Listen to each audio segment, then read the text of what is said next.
Hola, bienvenidos nuevamente a mi canal.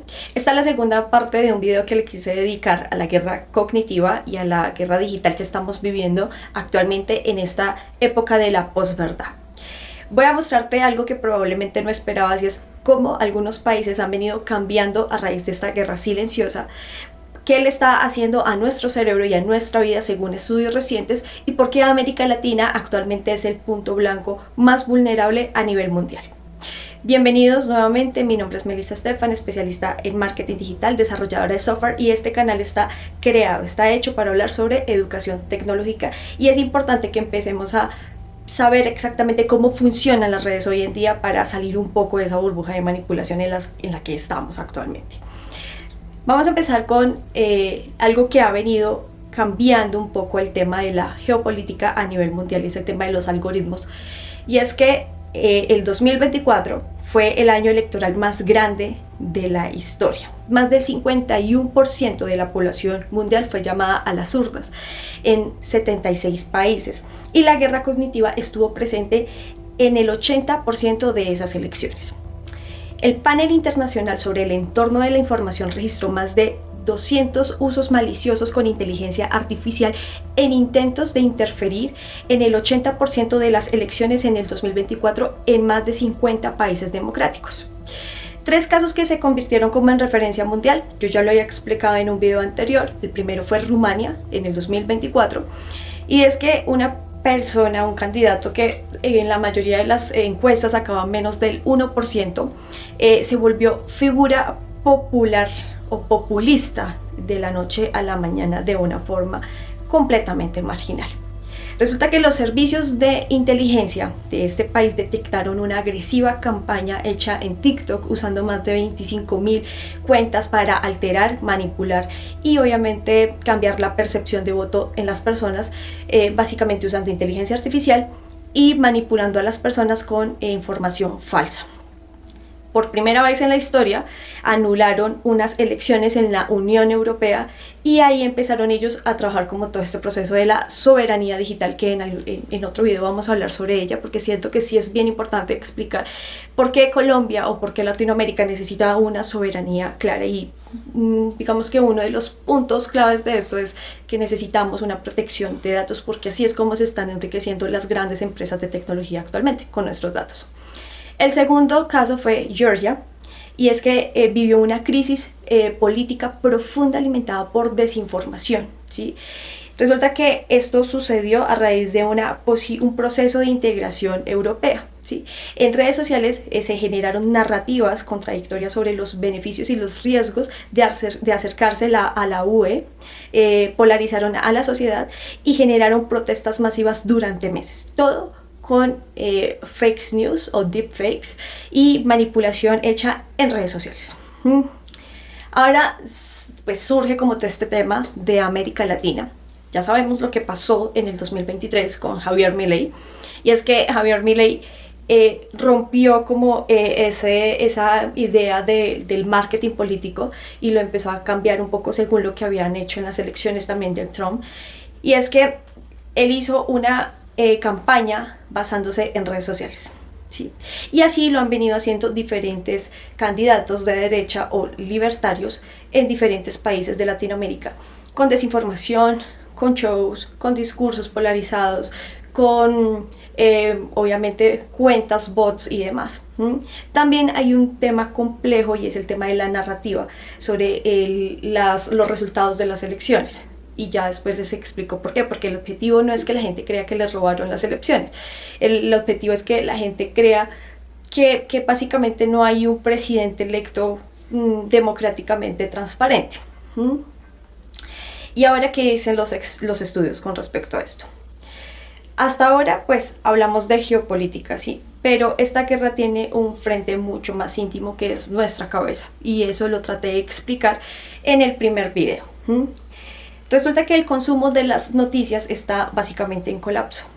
Más o menos el 76% de las personas en Colombia se informan usando TikTok, y TikTok es una de las redes sociales donde más se genera desinformación, ¿sí?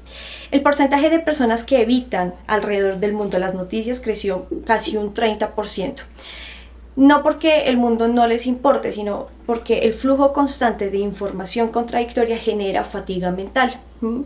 El cerebro obviamente lo que hace es protegerse generando apatía hacia eso, y eso básicamente pasa también en las personas abstencionistas, como también lo expliqué en uno de mis primeros videos de qué era lo que pasaba con el cerebro de una persona cuando las campañas políticas no muchas veces buscan ganar votos sino cansar a la gente para que no salga a votar.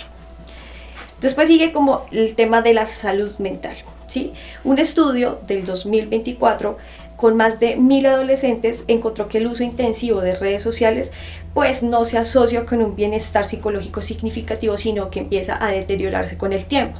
Las correlaciones entre adicciones de redes sociales y el nivel de depresión, estrés, ansiedad son básicamente constantes y a unos puntos altos en épocas o en la etapa de la adolescencia, y son muy similares a otro tipo de adicciones como el alcohol, las drogas, etc. ¿Por qué pasa esto? Actualmente hay unos procesos de investigación que se están haciendo en Estados Unidos por unas demandas civiles de algunas madres que pues perdieron a sus hijos por el uso inadecuado de las redes sociales. El feed está hecho para retener a la gente por más tiempo, pero agarrándose de generar emociones fuertes, y eso obviamente genera un desequilibrio mental, sobre todo en un niño o en un adolescente donde su corteza prefrontal pues no se ha terminado de desarrollar. Por eso ahorita Mark, si no estoy mal, le pidió a uno de los jueces que logre regularlo, porque ellos mismos ni siquiera lo han podido regular. También mencioné en un video anterior que las empresas de tecnología más grandes del mundo contratan a neurocientíficos para saber cómo manipular el cerebro de las personas y volverlas adictas. Por eso se está llevando a cabo estos procesos, pues porque sí se necesita una regulación a nivel mundial con respecto al uso de las redes sociales, y ahora más con todo este tema geopolítico, ¿sí? Después sigue la degradación cognitiva digital.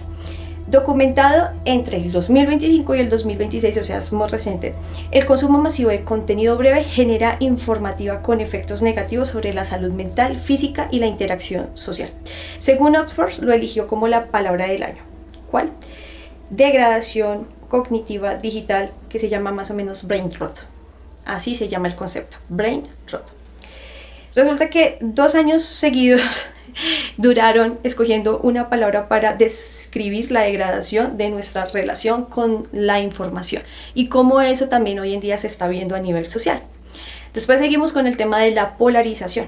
La polarización cada día se profundiza aún más, y los algoritmos favorecen sistemáticamente las narrativas que generan más reacción emocional, como lo que acabo de mencionar hace un momento. Pues, ¿qué pasa? Entre más enganche una persona a un contenido donde se genere discusiones, por ejemplo en temas políticos, pues el resultado directo es optimizar el engagement y tener la retención de la atención en ese momento de la persona cuando nos enganchamos, por ejemplo, a discutir. Eso es como un ejemplo de cómo funcionan las redes sociales. Hoy en día a las redes sociales no les interesa si lo que tú publicas es verdadero o es falso. A ellos simplemente lo que les interesa es mantenerte enganchado en la plataforma, en la red social, el mayor tiempo posible, ¿sí? Resulta que actualmente hay más de 5.520 millones de usuarios en Internet del mundo, y de toda la población mundial el 67.5% pues son los que consumen redes sociales, ¿sí? Lo más perturbador de todo esto es que la mayoría de estos efectos no los sentimos como un ataque externo, ¿sí? Lo sentimos como una muestra propia, como tal vez vemos el mundo. Por eso yo siempre les digo como muchas veces las cosas que nosotros vemos en redes sociales influyen en nuestra vida, que no sabemos si nuestra personalidad o nuestros gustos son por manipulación, o porque tenemos un tipo de criterio, o porque las escogimos antes de que lo escogieran por nosotros, según nuestro comportamiento digital. Por eso es tan importante de alguna u otra forma incomodarnos ante cosas que no nos gustan, porque eso nos ayuda a tener un pensamiento crítico con respecto a lo que se ve en redes sociales, y hoy en día eso es lo que más se necesita.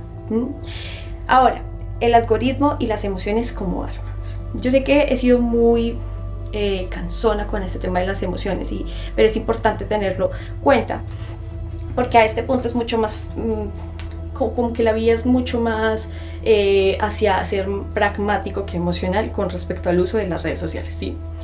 Y es que para que la guerra cognitiva funcione a esa escala necesita una infraestructura, y la infraestructura pues ya existe y lo usamos todos los días, y eso pues se llama algoritmo. Y el algoritmo no es neutral y nunca lo ha sido, yo lo he repetido también en varias ocasiones. Pues ¿qué pasó? Los ingenieros de todas las redes sociales como Meta, TikTok, YouTube, X, ¿sí? Descubrieron rápido que el contenido que más retiene no es el informativo, sino el que activa emociones fuertes. Por eso X o Twitter es una red social muy adictiva.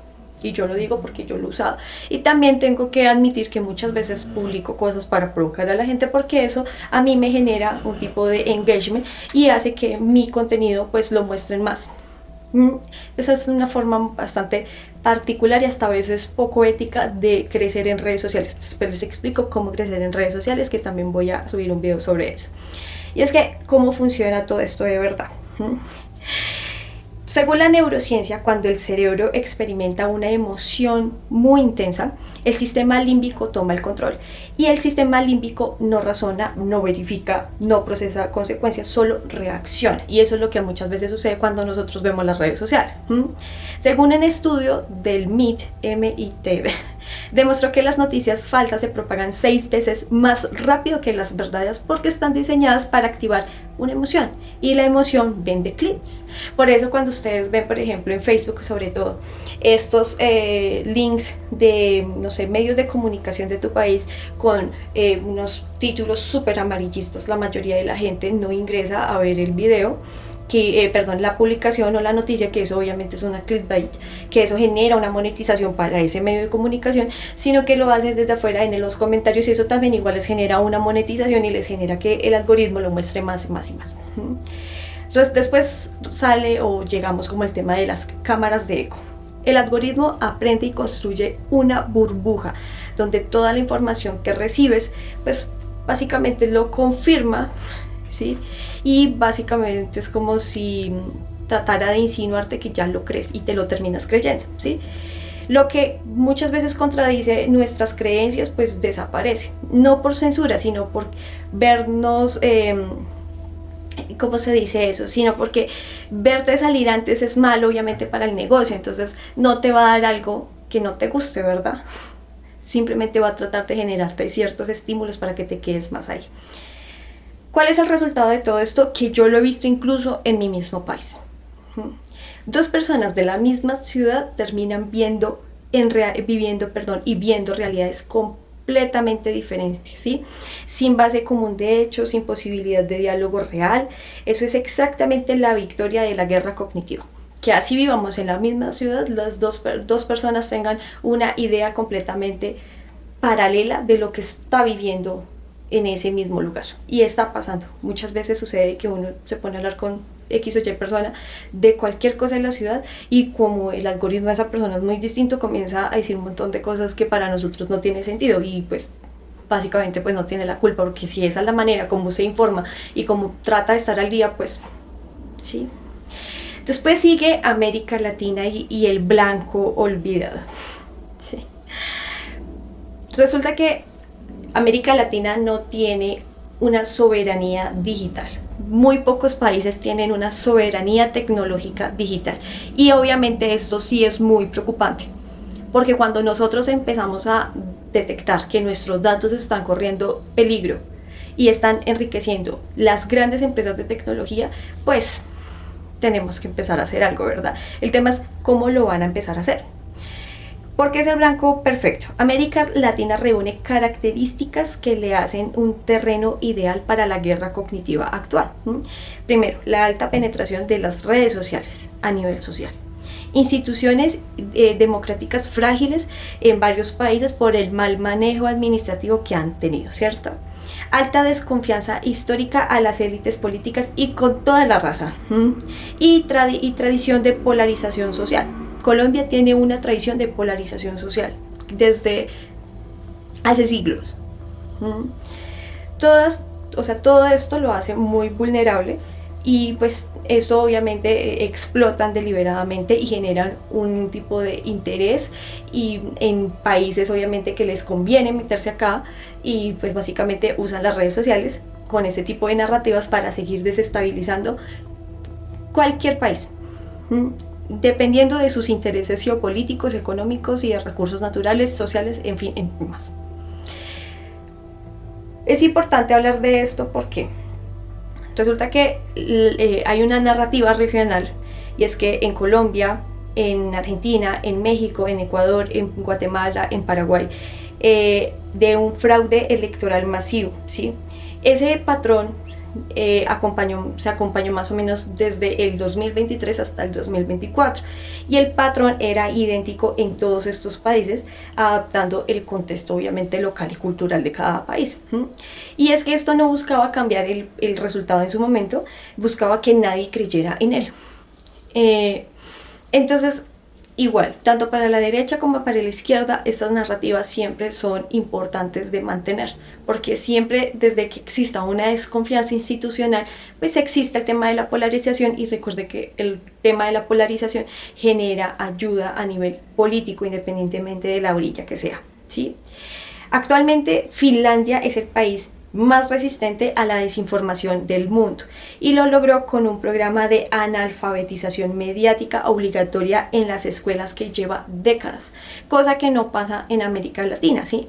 Acá pasa todo lo opuesto. La educación mediática actualmente es crítica y sigue siendo una excepción, no una guerra. Por eso acá, cuando hablemos sobre temas tecnológicos, se convierte como en una teoría conspirativa. Así uno le muestre pruebas, porque ya me ha pasado, sobre todo con el tema de las elecciones que acabaron de pasar, la gente cree que es mentira, y resulta que hay otros países que sí se han venido blindando, no solamente con el tema de la soberanía digital, sino también con la soberanía electoral tecnológica, y no otro tipo de reglas que ellos tienen para manejar el marketing político, porque saben perfectamente cómo funcionan los algoritmos. Y eso pasa desafortunadamente en un país como este, en donde la mayoría de los padres de familia pues no saben poner, por ejemplo, un control parental, y en donde creen que darle un teléfono a un niño a muy temprana edad es, mejor dicho, estar avanzando en temas de tecnología, y eso no es así, porque el daño cognitivo que se le está generando a esa criatura pues es muy grande.